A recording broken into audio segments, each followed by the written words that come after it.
Welcome, fellow FFBE players. This is Dead Knight here, bringing you a news update on FFBE. Starting May 18th and May 19th, we're going to be getting a couple updates to the game. One of which we're going to be getting the Lure of the Echidna, a new Vortex boss battle.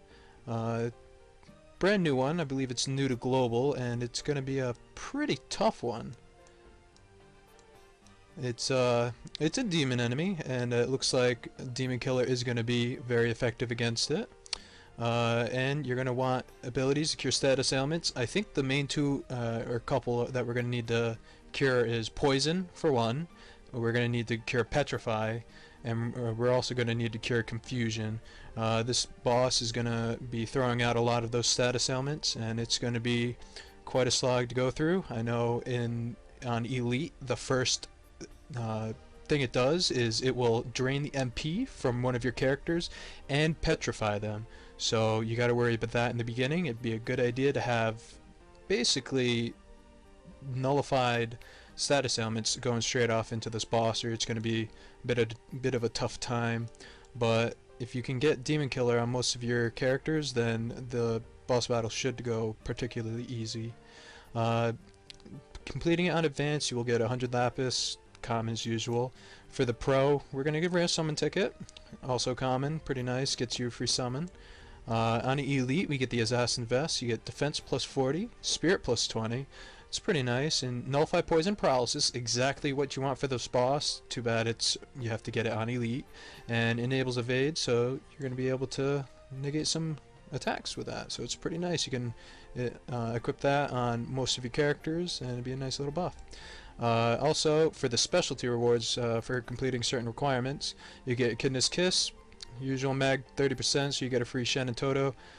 TMR, pretty nice. For 5 or less, it's going to be a little tough. Getting a Trust Moogle 10%, usual.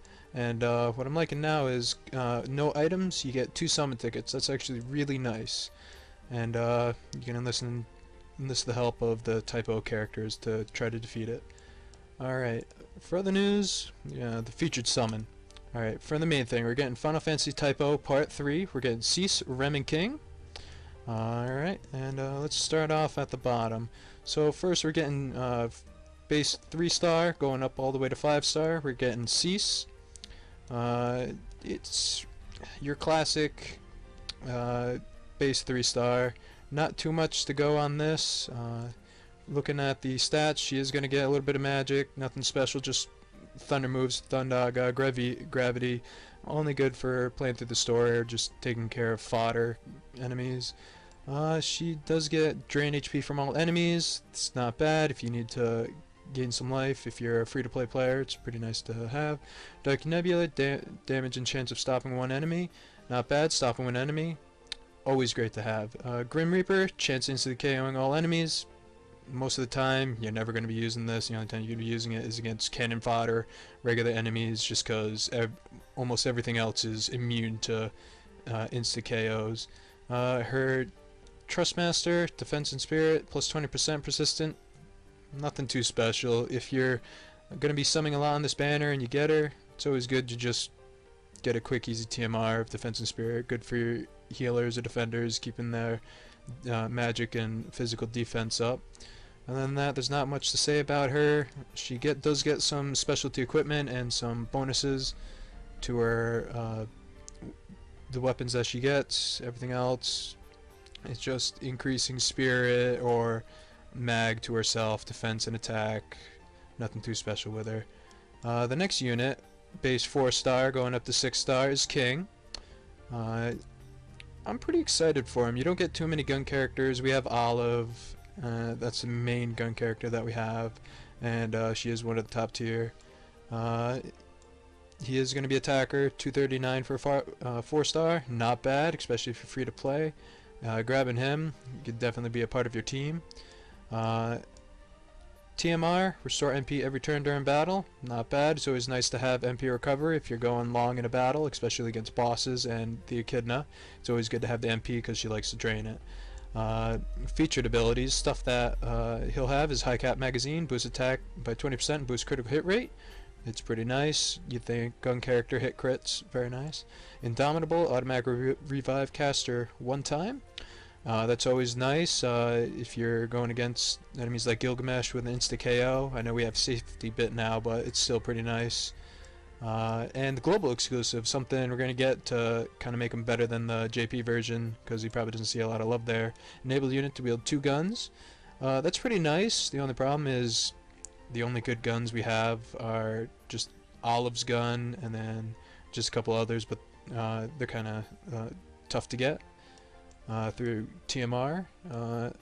His abilities will get like rapid fire and point blank shot, just your regular physical damage and mini hits. So rapid fire 1 to 6 physical damage, 1 times each to random enemies. It's just a barrage. He does get stuff to increase his attack and add different elements to his hits. He does get quite a bit of countering. He does get something called Trigger Finger. He gets a chance to counter physical attacks 45%. He does get HP, defense, and attack 20% naturally in his kit. Not too bad, so you get to raise his attack quite a bit. You also get an additional with the high cap magazine 2, attack 30%, and normal attack hits thrice, so you get to hit that 3 times. So not bad, especially if you can get the crits with it, and especially with dual wield. So he'll be hitting quite a bit with his normal attacks, and hopefully he'll be getting those crits. Nothing too special about his limit burst. And then now we have Rem, our new I'd say she's mostly healer. She's got some mage to her, not too bad. I am pretty excited because we have Undying Wish, automatically revive an ally 1 time. We don't have too much of that going on, so it's nice to see that we're going to start getting that in, especially against bosses that can insta-KO you. Just having this stuff up, popped and ready for when you break a threshold, especially Gilgamesh.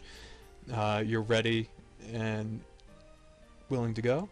The global exclusive with her is Twin Daggers. She gets equivalent 2 short swords. Very nice, especially because equipping them increases her mag and spirit when equipped with a dagger by 50%, so that's not bad. So if you get to equip 2 daggers, you can equip some her special equipment that you can get through the King Mog event. Her TMR, it's nothing too great to look at. It's a HP MP 30%. It's something you could put on a healer, but I'd rather have spirit, anything to increase spirit, and some MP. So nothing too special. I wouldn't put it priority to go for this TM. Maybe if you just keep her on the back burner, slowly getting it. She does get natural MP 30%, spirit 30%, and mag 20% just in her kit. She does get auto refresh, so she gets to keep up on 5% each turn with some MP. Definitely help against the Echidna boss with her stealing MP from your character. She does get some pretty awesome healing and magic abilities. So she gets regular raise, which is 30% HP with a revive. Protectica, 40% to all allies for defense, not too bad. She gets Curaja, your usual, and then she gets usual magic, since she does have a not super high mag, but a decent mag. She gets Faraga, Thundaga, Blizzaga. She also gets Insuna and Cura. I think her better healing would be her Healing Prayer, which is 1000 HP 3.4 times, and Cure all status ailments to all allies.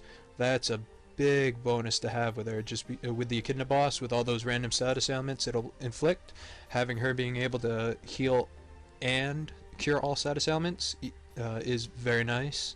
And it's only 26 MP, so you're not killing yourself MP wise. She does get natural dual cast and in her kit. The only downside is you won't be able to dual cast Undying Wish, so it's only once she can use that once. She does get Siphon Sphere, physical damage 0.3 times with MP drain 30% to one enemy, so she gets to get her MP back, which is super nice. She does get Dagger Boomerang, magic damage 1.2 times with consecutive damage increase 1 times each, up to 5 times max to one enemy. It's nice to have these things if you don't need to just keep her on healing, so it's good to get her attacking sometimes. She also gets Triple Slip, negate 3 physical damage taken for 2 turns to cast her. That's good for if you need to block out some of like Gilgamesh's moves. You can just equip this, set this up on her, and then just keep healing without having to worry too much. And we'll check out the other stuff. So we have the Battle of Judecca. You got your story here telling you how it is. You got the campaign Friday 5/19 to Friday 6/2. Your usual.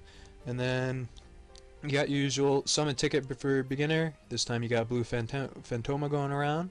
So you get 200 for intermediate. Advanced you get 300. Pro 500 usual. And elite you get 500 lapis. That's always nice. You can save that. That's 2 half pulls. Definitely worth it. You get your you get your Moogle trade-ins. So most likely these 3 items are only for the characters to add on. So it'd be up to you if you want to put it on your character or just skip it outright. Unless they're good, they're not usually super worth it. So you got your exclusive weapons. You got Magnati. It's attack 42, so you do get a gun around here for King, so it's pretty nice. And global exclusive, attack 15%, HP 15%. Nothing too fancy, but it keeps your unit alive and attacking pretty high. Next you got Lamia's Scythe, attack 51, MP 15%, not bad. And then you got this special. This is a really good weapon for free-to-play players because it does increase her attack by base 51, and then you also get an additional 55%. That's super nice. You can use her right off the bat with pretty powerful, and poison resist 80%, just like a little added bonus. Then you get Defender Dagger. Seeing how not too many daggers in the game are too good, these are probably some of the best. So attack 12, nothing too fancy. You're not going to be attacking with her. Mag 68, Spirit 35, pretty nice. Exclusive abilities, you also get additional mag 15%, so that's super nice to have on a weapon, and auto regen, so she gets natural MP regen just putting these on. Then you also get that health bonus. You also get your bonuses, usual 6-star 100%, your 4-star base 75%, and then the regular 3-star base 50%. You don't get anything else from the others, so if you're just doing a couple pulls and you get these, definitely put them in your team and bring them along with you. You also get that random encounter on Pro or higher, the Mikazuki, hopefully I pronounced that right, where you get some extra Phantoma, and as long as you got some bonus units, you'll definitely get quite a bit. Seeing how the other boss was a pretty tough boss, be prepared for a pretty tough fight. Don't expect it to just be a pushover unless you just chain it to death.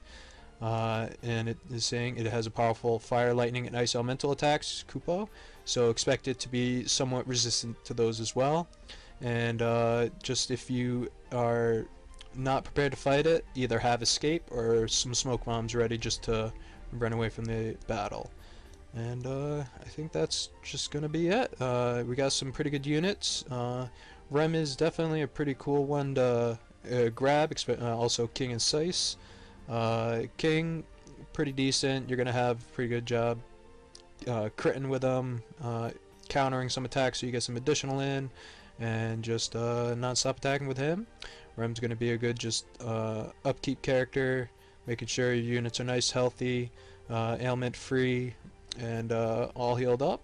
And then Cease, if you pull her, definitely try to get the Scythe with her. Other than that, nothing too special. And any other news with us? Just the maintenance, known issues. Alright, if you liked the video, don't forget to like, comment, subscribe, and thank you for joining the neighborhood. Have a great day.